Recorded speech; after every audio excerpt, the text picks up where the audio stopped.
I'm going to show you how to work the jaw muscle. This is fantastic for TMJ issues or tension-related headaches.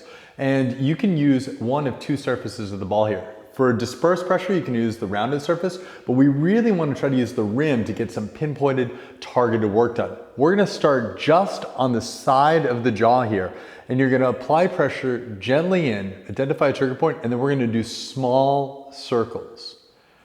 Now for this, you're ideally going to keep your jaw shut. I'm clearly talking while we're doing this, but you want to control pressure as you go. Do about 5 to 8 rotations and then work your way down the jawline through this muscle. You're going to find different spots are particularly tender. That's where you want to work into. And generally one side is worse than the other. Now, once you find a few trigger point spots down the line, we're also going to then do some active release work. So for this, you're going to go back and identify one of the trigger point spots up near the joint here. You're going to apply less pressure, and now you're going to try to track your jaw open and close. So I'm going to do small controlled pressure, and I'm going to open my jaw.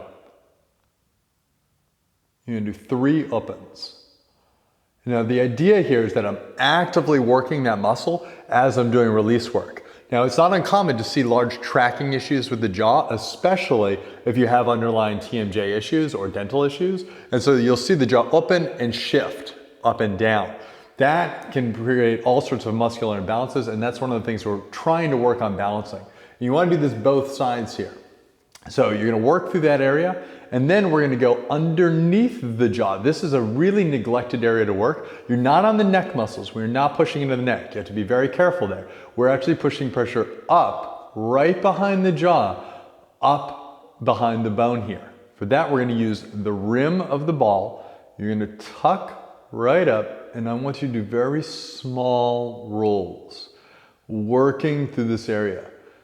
Now, yet again, one side you're often going to find more restricted than the other, and do not be surprised if this is very tender. So it does not take a lot of pressure. I want light controlled pressure as you work through this area.